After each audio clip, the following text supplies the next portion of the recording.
Nous allons désormais voir comment créer une carte choropleth. Donc les cartes choropleth, ce sont les cartes qui ont des zones colorées en fonction de certaines valeurs.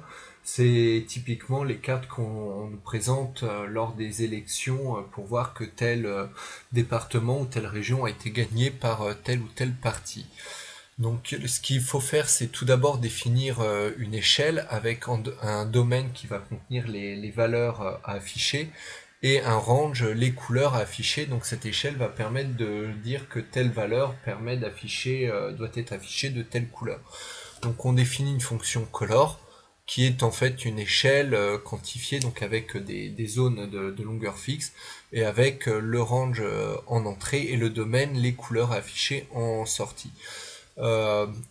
Pour avoir des couleurs sympas et qui sont compatibles avec les malvoyants ou les personnes daltoniennes, je vous invite à aller sur colorbrewer2.org, donc qui contient pas mal d'échelles prédéterminées pour les couleurs. Donc une carte choropleth, ça donne typiquement ça. Donc où on voit les couleurs les plus claires, les moins nombreux, les plus foncés, les plus nombreux. Voilà, c'est un exemple pour les États-Unis, mais ça s'applique pour n'importe quel pays. Donc ce qu'il faut une fois qu'on a fait une échelle, c'est il faut que chaque zone de la carte soit nommée de manière unique. Comme ça, on pourra dire que c'est bien cette zone qui doit être colorée de telle manière. Sachant que dans le GeoJSON, on peut associer un nom à chaque zone, donc ça c'est quelque chose qu'il faut faire.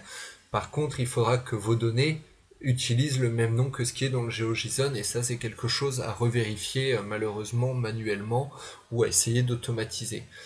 Ensuite, pour associer les valeurs, deux manières de faire. Donc soit on modifie le GeoJSON via une boucle pour insérer les valeurs dedans, ou soit dans votre morceau de JavaScript, soit en amont, ou sinon avec des tableaux associatifs, et lorsqu'on va utiliser la fonction, lorsqu'on va appeler l'attribut fill, on va appeler une fonction qui va utiliser les datas et on va se servir de d.nom ou de d.name, donc qui va retourner le nom de la zone et ensuite on ira chercher la valeur qui correspond à cette zone via notre tableau associatif. Je ne vais pas rentrer beaucoup plus dans le détail que ça, vu que ce sera un des exercices qui sera donné sur Open Classroom une fois que le cours sera validé. Voilà, je vous invite à chercher par vous-même comment faire ça avec des premières cartes. Ensuite, c'est ce qu'on a vu dans la leçon précédente sur lequel je vais revenir un peu plus en détail. C'est sur l'ajout des points et les projections, donc c'est ce qu'on a vu. On peut donc afficher des points, par contre il faut les projeter. La fonction projection utilise la longitude et une latitude et va renvoyer une longitude et une latitude. Donc on passe projection des points longs, des points là, donc la longitude et la latitude de la data, et on récupère la valeur 0 retournée, le premier argument retourné par projection qui correspond à la longitude, donc qui est utilisée sur l'axe des x, et on réutilise la valeur, le second argument, donc le 1 dans le tableau, pour cy, donc l'axe des y, donc l'axe vertical, pour la latitude. Voilà, donc ça c'est quelque chose sur lequel je suis passé un peu rapidement sur la vidéo précédente. Donc là je vous invite à regarder un peu plus en détail avec les longitudes et latitudes.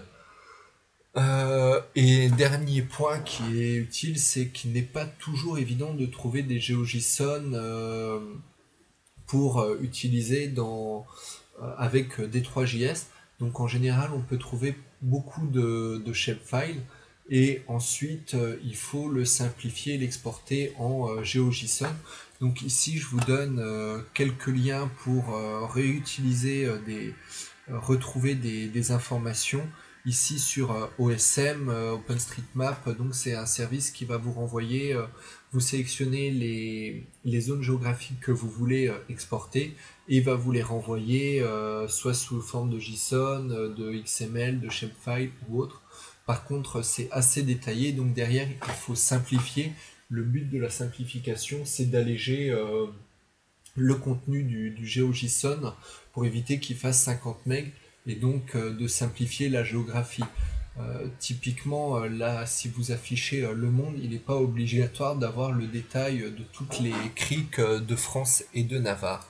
Voilà, donc je vous invite à aller voir ces liens pour télécharger des JSON.